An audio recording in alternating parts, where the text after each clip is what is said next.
وهو الذي يتوفاكم بالليل ويعلم ما جرحتم بالنهار ثم يبعثكم فيه ليقضى أجل مسمى ثم إليه مرجعكم ثم ينبئكم بما كنتم تعملون وهو القاهر فوق عباده ويرسل عليكم حفظة حتى إذا جاء أحدكم الموت توفته رسلنا وهم لا يفرطون ثم ردوا إلى الله مولاهم الحق ألا له الحكم وهو أسرع الحاسبين. والسماء والصلاة والسلام على سيد الأنبياء وخير الناس جمعاء صلى الله عليه وعلى آله والأولياء والتابعين الأوفياء وسلم تسليما كثيرا إلى يوم اللقاء. أما بعد، فضيلة الشيخ الدكتور سلمان بن صالح التخيل حفظه الله، آباءنا الفضلاء، أيها الحضور النبلاء، أحييكم بتحية الأنبياء وأهل الجنة السعداء. السلام عليكم ورحمة الله وبركاته. ضيوفنا الكرام، أنتم بدر هذه الليلة وضياؤها اللامع ونورها الساطع ونجاحها البارع. الحفل أشرق باسما بضيائكم والليل لاح ساطعا بقدومكم والسعد حل قلوبنا وعيوننا يا مرحبا بحضوركم وجموعكم. أهي حلقات تحفيظ القرآن بجامع الأندلس تنثر لكم الياقوت والمرجان وتنظم لكم عقود اللؤلؤ والجمان لنقف على منصة التكريم لحفظة القرآن العظيم أهل الرحمن الرحيم وجنة النعيم والفوز المقيم. جمعنا المبارك بالتحية والإكرام تلاوة مباركة للطالب محمد بن مروان عبيد.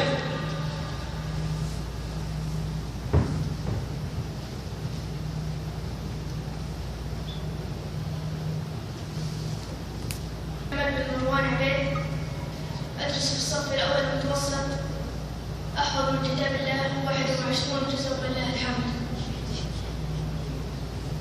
بسم الله الرحمن الرحيم. ألف لام را، تلك آيات الكتاب المبين، إنا أنزلناه قرآنا عربيا لعلكم تعقلون. نحن نقص عليك أحسن القصص بما أوحينا إليك هذا القرآن وإن كنت من قبله لمن الغافلين. إذ قال يوسف لأبيه يا أبت إني رأيت 11 كوكبا والشمس والقمر رأيتهم لي ساجدين. قال يا بني لا تقصص رؤياك على إخوتك فيكيدوا لك كيدا إن الشيطان للإنسان عدو مبين.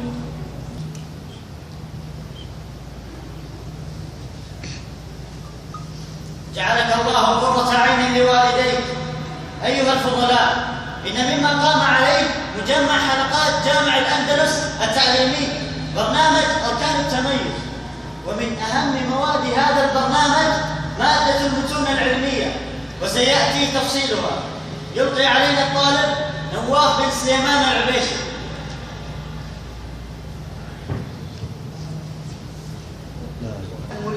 قال أقول اللهم باعد بيني وبين خطاياي كما باعدت بين المشرق والمغرب. اللهم نقني من خطاياي كما ينقى الثوب الأبيض من الدنس. اللهم اغسلني من خطاياي بالثلج والماء والبرد. ومما درسنا أيضا باب ترك الجار بسم الله الرحمن الرحيم. عن أنس بن مالك رضي الله عنه أن النبي صلى الله عليه وسلم وأبا بكر وعمر رضي الله عنهما كانوا يستفتحون. عمر رضي الله عنهما قال: قدم رجلان من المشرق فخطب فتعجب الناس لبيانهما، فقال: إن من البيان لسحرا. نعم، إن للخطابة في الإسلام شأن عظيم، وقد حرصنا أن ننمي هذه المهارة عند ثلة من الشباب حتى يكونوا خطباء مصلحين يخدموا هذا الدين القويم. نستمع إلى نموذج من رجال المنابر وهم الطلاب.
الاسم قيس بن أحمد الحصري، أدرس بالصف الثالث المتوسط. إلى الذي حاج إبراهيم في ربه أن آتاه الله الملك إذ قال إبراهيم ربي الذي يحيي ويميت قال أنا أحيي وأميت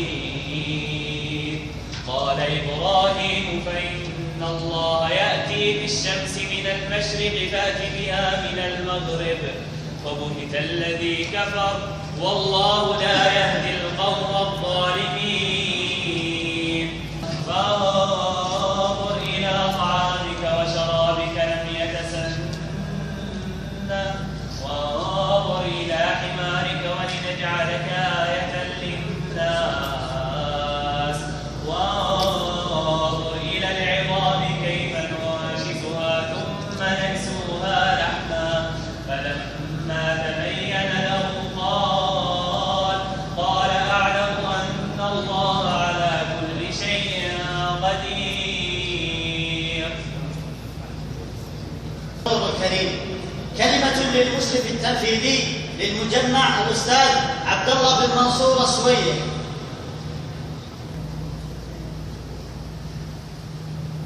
الحمد لله الذي أنزل القرآن على عبده بشيرا ونذيرا، والصلاة والسلام على المبعوث رحمة للعالمين وعلى آله وصحبه ومن سار على نهجه واقتفى أثره إلى يوم الدين. أما بعد، وهو لتكريم نشء يحفظ ويتدارس كلام الله جل وعلا، إنه نشء يستحق الإجلال والإكبار. فعن أبي موسى الأشعري رضي الله عنه قال: قال رسول الله صلى الله عليه وسلم: إن من إجلال الله تعالى إكرام ذي الشيبة المسلم وحامل القرآن غير الغالي فيه والجافي عنه، وإكرام ذي السلطان المقصد. رواه أبو داود. وأحمد هذا أمر جليل بحق ويدعو المرء للدهشة والعجب، ولكن سرعان ما تزول هذه الدهشة عندما تعلم أن هناك حادي يحدوهم إلى ذلك، سواء في القرآن الكريم أو السنة النبوية. وهذا ما يميز القطاعات الخيرية التطوعية، فقلما تجد حظوظا للنفس بصفاء القلوب. ولا أنسى أن أشكر المعلمين على بذلهم الجهد العظيم في تعليم الطلاب حفظ كتاب الله الكريم، فجزاهم الله خير الجزاء، والاستشعار العمل الذي يقومون به. فأسأل الله أن نكون ممن قال فيهم. وأيضا مما يبهج النفوس أن عدد طلاب حلقات المجمع 80 طالبا ولله الحمد، موزعين على 8 حلقات. وإن من أبرز البرامج المقامة في هذا المجمع أولاً برنامج أركان التميز، وهو برنامج معني بطلاب المرحلة المتوسطة والثانوية، وهو البرنامج الأساسي لهذا المجمع. مدته 3 سنوات يتخرج منه الطالب وقد حفظ القرآن الكريم وحفظ المتون التالية: الأصول الثلاثة والقواعد الأربع والأربعين النووية وكتاب التوحيد وعمدة الأحكام قسم العبادات. ويحضر الطالب فيها الدروس العلمية ويقرأ فيه العديد ألم تعلم أن الله على كل شيء قدير؟ ألم تعلم أن الله له ملك السماوات والأرض والله بما تعملون بصير؟ ود كثير من أهل الكتاب لو يردونكم من بعد إيمانكم كفارا حسدا من عند أنفسهم. ألم تعلم أن الله على كل شيء قدير؟ وأتموا الحج والعمرة لله، فإن أحصرتم فما استيسر من الهدي، ولا تحلقوا رؤوسكم حتى يبلغ الهدي محله، فمن كان منكم مريضا أو به أذى من رأسه ففدية من صيام أو صدقة أو نسك، فإذا أمنتم فمن تمتع بالعمرة إلى الحج فما استيسر من الهدي، فمن لم يجد فصيام 3 أيام في الحج و7 إذا رجعتم، تلك 10 كاملة، ذلك لمن لم يكن أهله حاضر المسجد الحرام. واتقوا الله واعلموا أن الله شديد العقاب.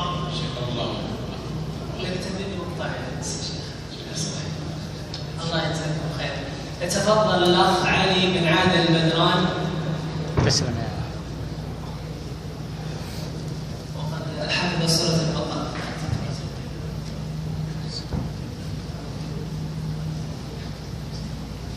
إن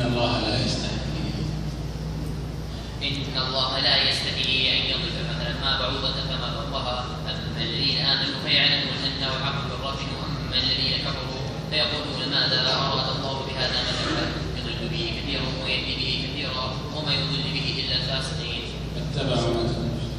واتبعوا ما تتلو الشياطين على ملك سليمان وما كفر سليمان ولكن الشياطين كفروا يعلمون الناس السحر وما أنزل على الملكين ببابل هاروت وماروت وما علم من حتى يقولا إنما نحن فتنة فلا تكفر، ويتعلمون ما يضرهم ولا ينفعهم، ولقد علموا لمن اشتروا ما له في الآخرة من خلاق ولبئس ما شروا به أنفسهم لو كانوا يعلمون. الأخ محمد بن أحمد الحصري.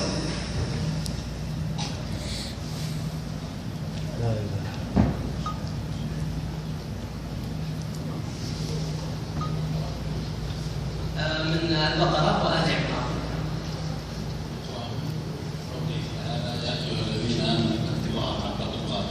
أعوذ بالله من الشيطان الرجيم. يا أيها الذين آمنوا اتقوا الله حق تقاته ولا تموتن إلا وأنتم مسلمون، واعتصموا بحبل الله جميعا ولا تفرقوا، واذكروا نعمة الله عليكم إذ كنتم أعداء فألف بين قلوبكم فأصبحتم بنعمته إخوانا وكنتم تدعون. فلما فصل طالوت بالجنود قال إن الله مبتليكم بنهر فمن شرب منه فليس مني ومن لم يطعمه فإنه مني إلا من اغترف غرفة بيده فشربوا منه إلا قليلا منهم، فلما جاوزه هو والذين آمنوا معه قالوا لا طاقة لنا اليوم بجالوت وجنوده، قال الذين يظنون أنهم ملاقو الله كم من فئة قليلة غلبت فئة كثيرة بإذن الله والله مع الصابرين. جزاكم الله خير. وفي الختام لا يسعنا إلا أن نشكر جميع الداعمين لهذا المجمع الكريم، ونسأل الله تعالى أن يخلف لهم في أموالهم الشيخ الدكتور سلمان بن صالح الخيم على تشريفه لهذا الحفل المبارك، ونسأل الله جل جلاله أن يجعل ذلك في موازين حسناته وأن يسكنه الفردوس الأعلى من الجنة. وصلى الله وسلم وبارك على نبينا محمد. صلي وسلم. وقته وكثرة شغله أعطانا من وقته الثمين وعلمه المتين، فكان صدره رحبا وطبله محببا. إنه فضيلة الشيخ الدكتور سلمان بن صالح الخيم، عصمه الله من الشرور وعوضه قول الحق في كل الأمور، وكحل عينيه برؤية الحور في دار الفسحة والسرور. يتفضل فضيلته بإلقاء كلمة التوجيهية. ورحمة الله وبركاته.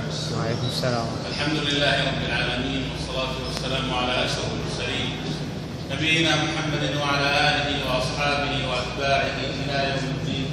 تسلم. أيها الحمد الآباء والمربون والأساتذة المدرسون والمحفظون، أيها الأبناء الطلاب، هنيئا لكم في هذه الأمسية الجميلة التي نحتفي بها بثلة من طلبة كتاب الله عز وجل، هذا الكتاب العظيم الذي إن تمسكنا به هدينا إلى صراط مستقيم. هذا القرآن من اهتدى به هداه الله إلى الصراط المستقيم، من حكم به عدلا، ومن أراد أنما يخشى الله من عباده العلماء، إنما يخشى الله من عباده العلماء، إن الله عزيز غفور، إن الذين يتلون كتاب الله وأقاموا الصلاة وأنفقوا مما رزقناهم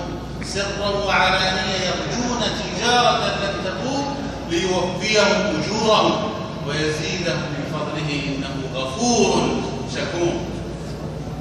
هذا القرآن يحفظه ما يقول حفظت. لا يا أخي الكريم، لا بد أن تسعى وأن تجتهد في تثبيت هذا الحفظ في قلبك. يقول النبي صلى الله عليه وسلم: تعاهد القرآن فوالله له أشد تفلتا من الإبل في عقولها. إن تلاوة القرآن تلاوة ذات حسنات عظيمة وأجور كبيرة، كما قال ابن مسعود رضي الله عنه عن النبي صلى الله عليه وسلم: اقرأوا القرآن، من قرأ حرفا من كتاب الله فله بكل حرف حسنة. لا أقول ألف لام ميم حرف، ولكن ألف حرف ولام حرف وميم حرف. إن من توفيق الله تعالى للعبد أن يتلو كتاب الله حق تلاوته. ليس الحفظ فقط هو العلاقة مع القرآن. القرآن قد يؤتى بعضنا فيحفظه، وخصوصا من الصغار، لأن الحفظ بالنسبة للصغار أسهل منه للكبار، وإن كان هينا سهلا حتى للكبار. ولذلك يوجد من أبناء 50 ومن أبناء 60 من حفظ القرآن، ومن أمهاتنا وكبيرات السن في الدور من حفظت القرآن بعد سن 60 و70. فلا يقدمنا الشيطان. الأعظم أن نعي رسالة القرآن. كان النبي صلى الله عليه وسلم يسأل عن خلقه وحياته فتجيبه: كان خلقه القرآن. يتمثل القرآن في آدابه وأخلاقه وتعاملاته. نحن نريد رجال إذا رأيتهم ذكرت القرآن وتعليماته في كل ما يأتون ويذرون. نحن بحاجة إلى أولئك الذين يقرؤون القرآن في المساجد ولو من مصاحفهم. كان عثمان رضي الله عنه يتلو كتاب الله كثيرا ويقول: والله لو صحت قلوبنا ما شجعت من كلامه. وقتل شهيدا وهو يتلو كتاب الله رضي الله عنه وارضاه. وكانت ام المؤمنين عائشه تقرا القران من المصحف.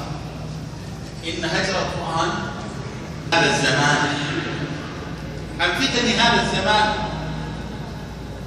وكما قرأ علينا حبيبنا قبل قليل: إن من إجلال الله إجلال حامل القرآن غير الغالي فيه وجافعه.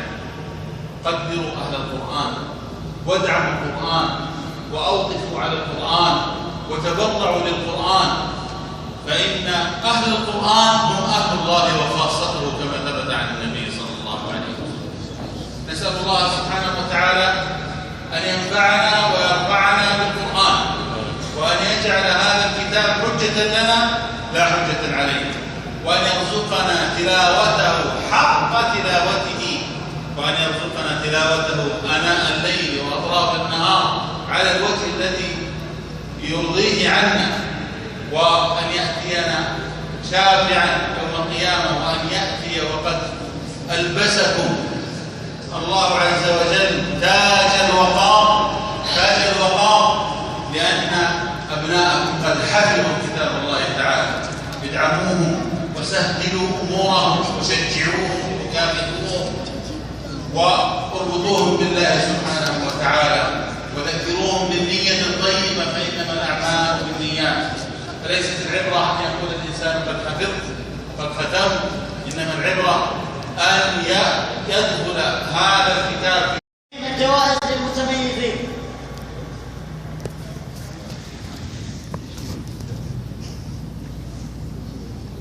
بسم الله الرحمن الرحيم. أولا نبدأ داعم الشيخ محمد البيخ، السلام عليكم الشيخ عبد العزيز المنيع.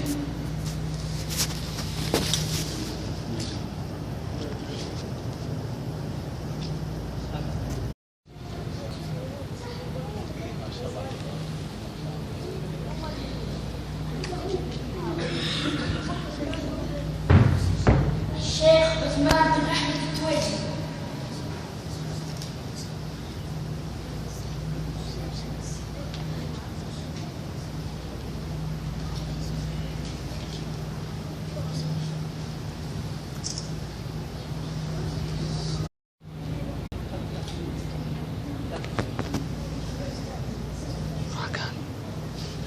قم هنا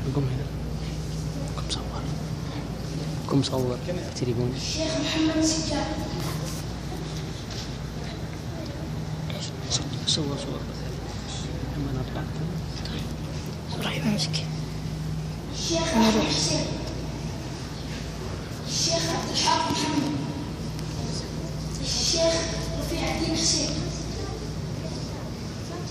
الشيخ نصر الدين محمد. الشيخ إبراهيم البابا. الشيخ خالد صالح. تعال صير إبراهيم.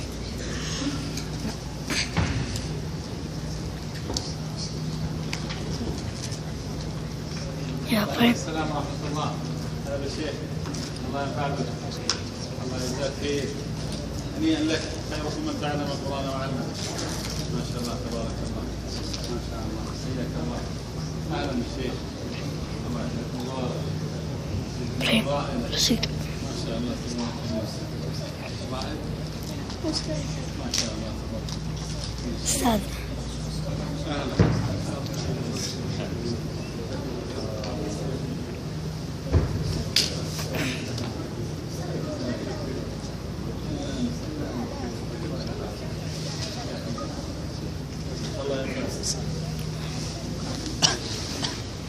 لا إله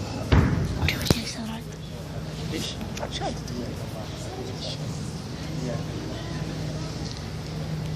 ثالثا المشرفون إبراهيم بن عبد الرحمن العمري، إبراهيم بن صالح الخيري، عبد الله بن مسلم السويدي، معاذ بن يحيى البهيجان.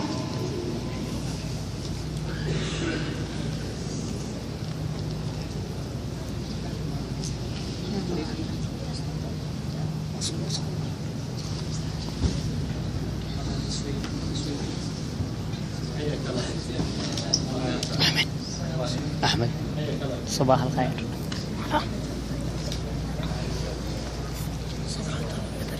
صورتني مطلع. اي والله. مقلد تسجيل وما له عاد اطلع دقيقتين. بردون. وانت قلت تشرب عصير. قاعد ارجف. جزاك الله خير. جهود مبروك. اعمال مبروره. الله في ميزان حسناتك. انا وياك ونحن نحب ويرضى. وقد ساعد في الإشراف بعض الطلاب وحق علينا إكرامهم. 1 محمد بن منصور السويح. 2 إبراهيم بن علي الحجان. 3 محمد بن أحمد الحصن.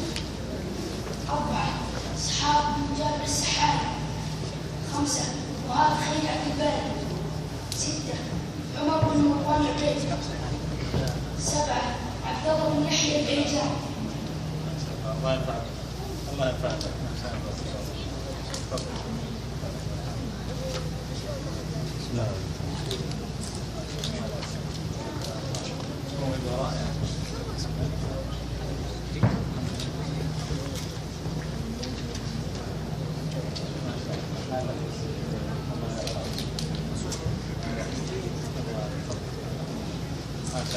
كثر الله يسعدك. الله ينفعك يا شباب. امين. وياك. الله ينفعك. الله يزيد من فضائل الشعب من فضل الكتابة. ينفعك بالدين. شخصية. وحيد. الإصلاح. شخصية خطيرة. لا لا اسمها كذي كذا. كويس.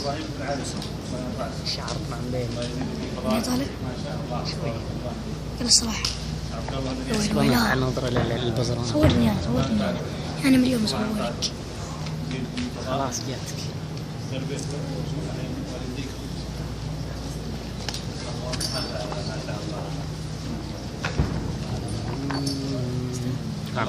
صورنا أول. هذا أنت هنا.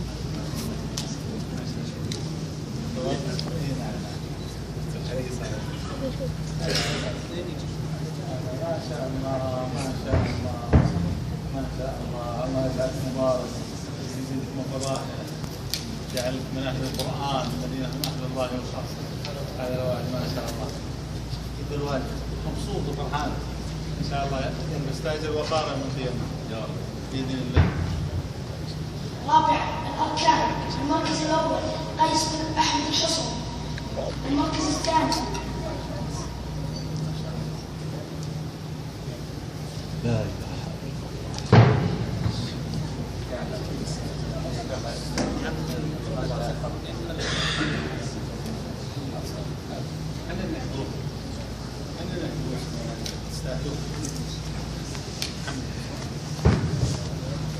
المركز الثالث محمد بن أحمد الحصن.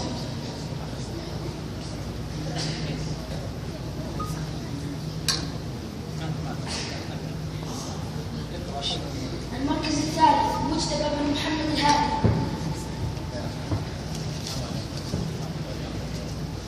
المركز الرابع معاذ خليلي عبد الباري.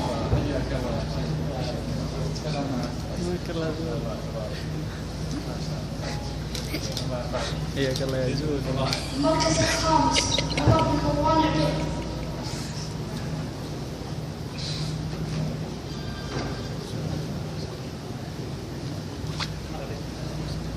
المركز السادس علي بن عادل الدبران. المركز السابع اسحاق بن جابر السحاري.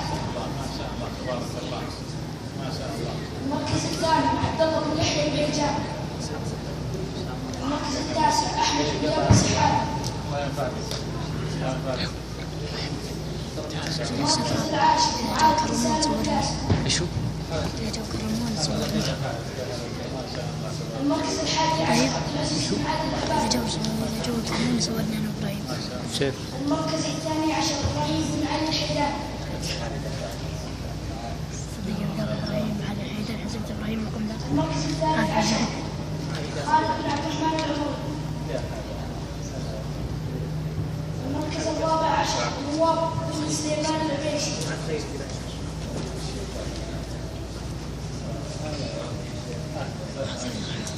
انا اصور. الخامس عشر ابراهيم بن عبد الله الحيدر. 20 مقطع برجع اجمع. المركز السادس عشر محمد بن منصور السويح.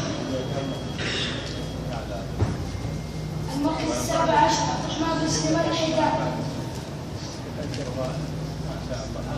المركز الثامن عشر عادل بن محمد سيمان.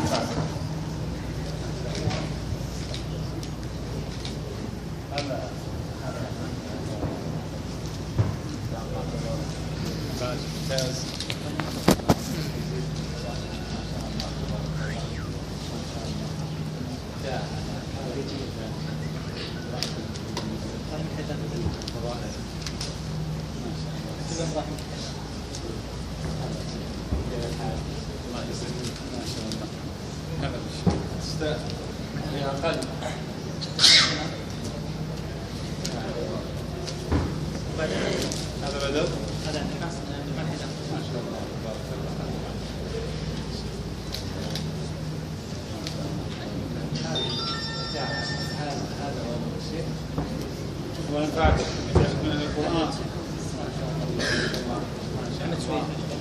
ما شاء الله تبارك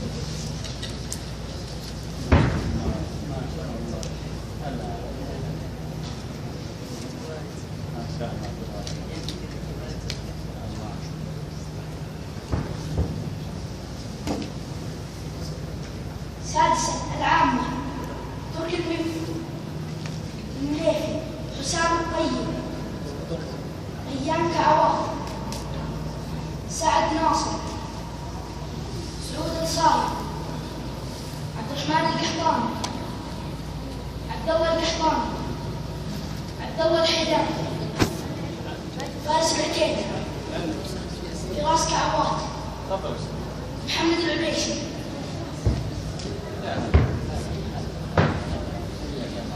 نجم أمين الحميد،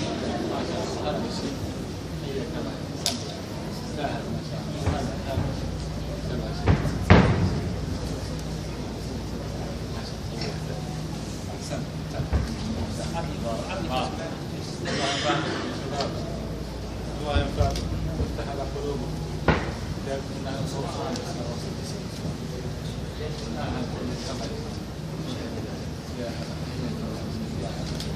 الله تعبت يا اخي.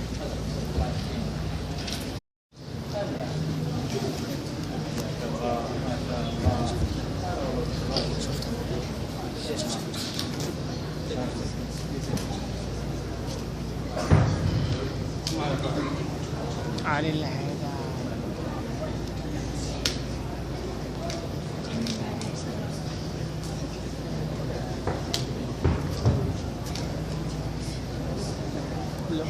لؤي المصري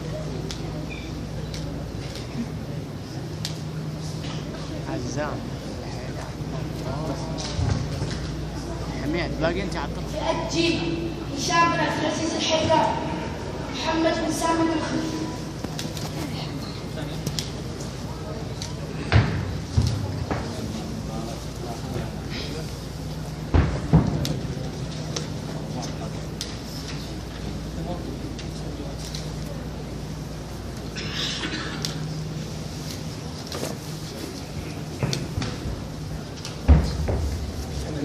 كويس يا ابراهيم.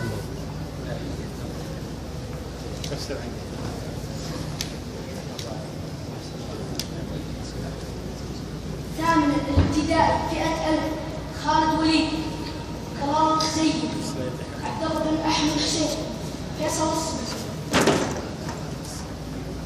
يعني شلون يعني يجيبها تقدر تصيرها ولا اخذها؟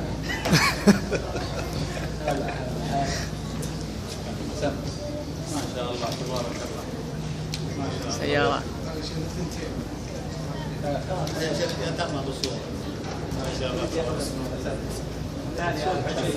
الله. حلو ما عندي سيارة اعطوني سيارة. ترى مساء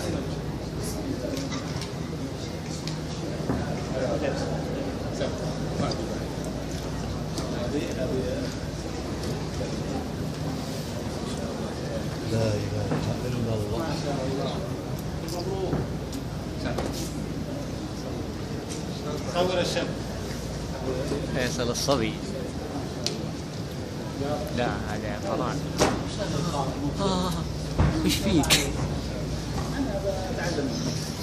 فيصل الصبي. أول. مستعجل على رزقه. في أتباع إبراهيم الغملاس، إياد المخلف، بدر الجابر، رامي العوام، صالح الحيدان، عبد الرحمن المطوع، عبد الملك الإحقام، عمار الحيدان، فيصل الصواب، فيصل المسعودي، محمد حلوان،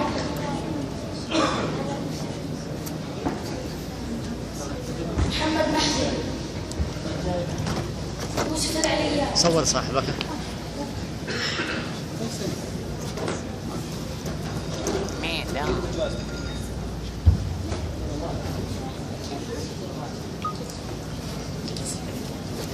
جاهز، مصور جاهز. اقعد بس، اقعد عادي خلاص روح ورا.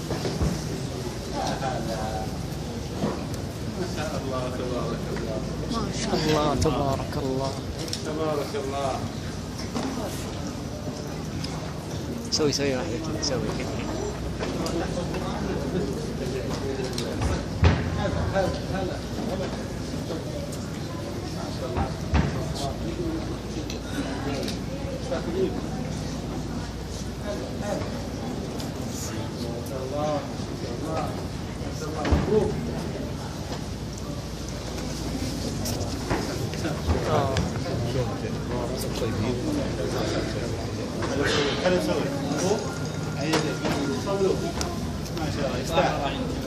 ما شاء الله تبارك الله.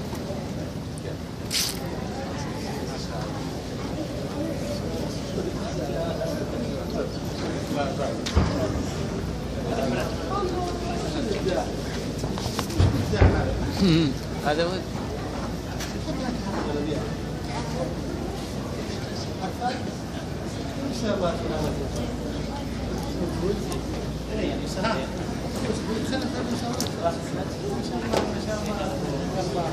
شكرا يا شيخ.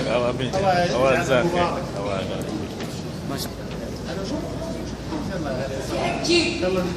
درس عندي اسبوعين لكنه ما شاء نعم. الله.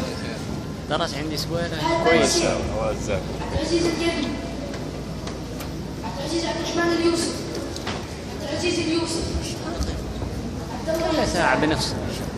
عمر الشبكي، فيصل اليوسف، محمد الجرمي، هشام حسين.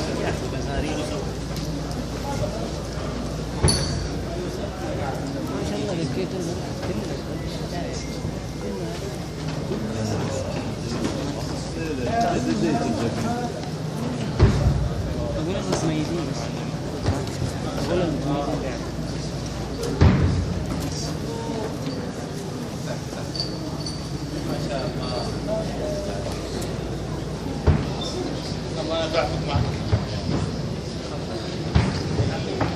ورحمة الله وبركاته. صلى الله وسلم على نبينا محمد وعلى آله وصحبه أجمعين. السلام ورحمة الله. وعليكم السلام ورحمة الله. تذكير الأخوة، في آخر المسجد يوجد جهاز شبكة المركز الخيري لتحفيظ القرآن والعلوم. من أراد الإنسان لا تتنبع. جزاكم الله خير. السلام جزاك الله خير يا شيخ. بارك الله فيك. واخيرا يلا كلمة ختامية. جزا الله المشرفين القائمين على هذه الحلقات المباركة. جزا الله الشيخ خالد معلمي في الحلقة كثير الأجر وله مني الشكر والعافية. وفقك الله لكل خير. تعال جيب كلمة. وش تقول في الختام؟ قول. شرفت بمعرفتك يا شيخ. جزاك الله خير. شرفت بمعرفتك. والمركز وش بس كلمة نهائية يا شيخ. هذا الشيخ عبد الرحمن أبو عبد الرحمن عوض القحطاني إمام المسجد، جزاه الله خير. الله يوفقنا وإياك لكل خير. وهذا أولاده أصلحهم الله وهداهم وجعلهم من حفاظ القرآن: عبد الرحمن، عبد الملك، عبد الإله. إن شاء الله تصيروا من حفاظ القرآن. هذا عبد الله كلمة نهائية في نهاية الحفل ايش تقول؟ يلا حي الشباب يا محمد. الله يحييك. شلون؟ حياكم الله. كيف الحال؟ حياكم الله. كيف الحال؟ كلمة نهائية في نهاية هذا الحفل ايش بتقول؟ بس تصوير. اسال الله ان يحفظكم جزاكم الخير. و جيب انا كلمة. وجه الكاميرا. كلمة ختامية يا شيخ. هذا اليوم الأربعاء 20 رجب. خليه كذا 20 رجب 1437 تم حفل ختام الأولاد وشباب المركز. نسأل الله العظيم أن يوفقهم بكل خير وأن يعينهم، وإن شاء الله عز وجل هذا حفل دنيوي رمزي، ولكن الحفل الأخروي والأبدي هو أن يحتفل بنا جميعا في الجنة. آمين. محدثكم أبو روان رائد عرجاف الأندلس.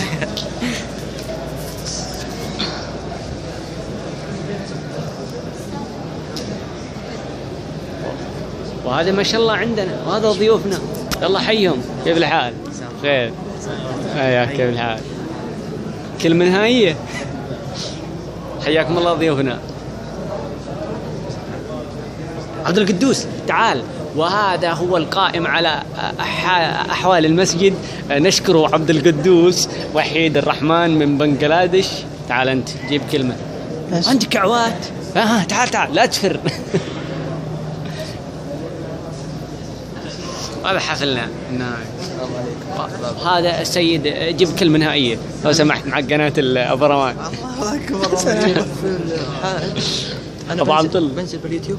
والله بنزل باليوتيوب الليل. وجزا الله خير كل من قام على هذا الحفل الكريم، يعني كرمان وزي كذا. جزاهم الله خير وتعبوا ما قصروا والله. وانصحكم هذا الله بس بالحلقات، الله بحلقات القرآن. يعني استغلوا وقتكم بالعصرية تقرأون القرآن، يعني حتى لو مو في الحلقات من البيت أي مكان ثاني. والأفضل شيء إنكم تجون الحلقات، يعني تشوفوا ما هي حلقة قريب من بيتكم تسجلون فيها تقرأون القرآن. هذا أفضل شيء. إن شاء الله. القرآن ترى النور وشرح الصدور. الله يوفقك. طبعا هذا أحد الطلاب في الترم الثاني درس عندنا، الأخ مجتبى السوداني، وكان من الطلاب المتميزين وما شاء الله. يعني أقل يوم كان يسمع أقل يوم 3 أوراق، فهو من الطلاب الجيدين. صلى الله له التوفيق في الدنيا والآخرة.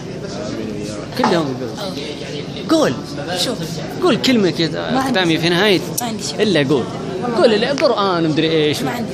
عبد العزيز بداح. أنا لا أحب التصوير. شكرا. هذه شهادة شكر بس. وش تبي عاد؟ ما نبي شهادة شكر ولا نبي شيء، هذا بس يعني. قلت زي ما أنت عليك. هذول ضيوفنا الجدد، ليه ما تسلموا عليهم؟ السلام عليكم، كيف الحال؟ معكم قناة الجزيرة. يدك. إن شاء الله العام القابل نشوفكم في مركز الأندلس تدرسون، وهذا فراس شاهد عليكم. ما لي علاقة. إيش رأيكم في الحفل؟ يعني شوف، هذا حفل رمزي دنيوي، لكن الحفل الأخروي هو أن يحتفل في الآخرة إن شاء الله. جزاكم الله خير. السلام عليكم. تحياتي أبو روان من مسجد الأندلس في الروضة الرياض. تعال. اليوم مقابلات مع الكل. كيف الحال؟ هذا الأخ عزام الحيدان ما شاء الله من أحسن الشباب والحفاظ. أسأل الله لك التوفيق والنجاح. إيش تقول؟ آمين. الله يوفق الجميع. آمين. وتستمر حتى تحفظ القرآن إن شاء الله. شوي أختم إن شاء الله. توفيق إن شاء الله. الله يسعدك.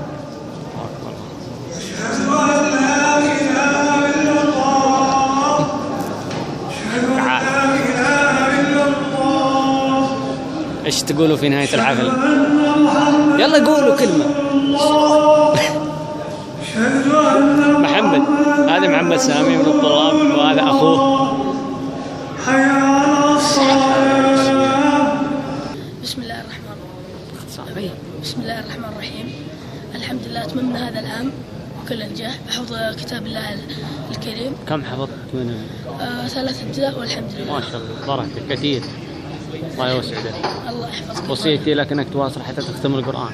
ابشر ان شاء الله. وتتخلق باخلاق القرآن. ابشر. السلام عليكم السلام. في الحفل هذا الاخ الشيخ معاذ مين؟ والله في ناس والله في ناس واجدين اقسم بالله انهم فرحونا ونورونا. ايش تقول في نهاية الحفل هذا؟ الصدر يا شيخ انك تشوف واحد من اخوياك جاي الحفل. الله يسعدهم كلهم. امين. وصراحه الشباب ما قصروا واجتهدوا جايبين من الظهر وقاعدين يشتغلون. الله يجزاهم خير طول عمركم ان شاء الله. الله يجزاكم خير. الله يجزاكم خير. ما قصرت. اسال الله يوفقك ويسعدك في الدنيا والاخره انت وجميع زملائك. اهم شيء الزواج يا شيخ. الله يزوجك على واحد تصلي ولا تصوم.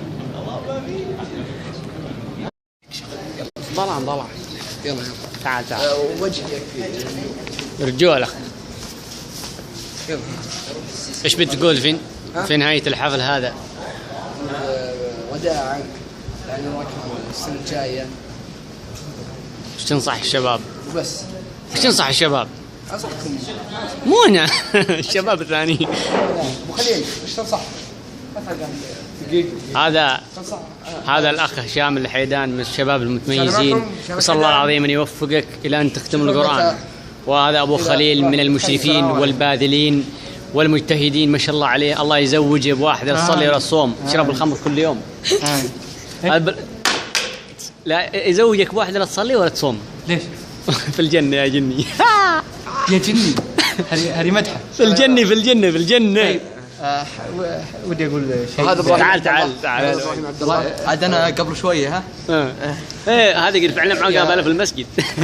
يا اخوه اشتركوا في قناه الداعيه رائد ارجال. تسلم. فيها كلمه نهائيه ايش تنصح الشباب والامه الحمد لله رب العالمين. بنشوفهم ايش صديت بنصحهم. تعال اي سؤال كلمه نهائيه علينا وعلى المسلمين. طلع ما لعب اي شيء قول كلمه. إن الحمد لله. لا هذا مستاهل هذا عطانا تشيم. لا تضيق انت اللي تتساهل كل شيء بس قول كلمه. اقول انتبهوا لانفسكم. بس زي ابراهيم عبد الله انت صور هذا وانت يا مجتبى انت من نفسك.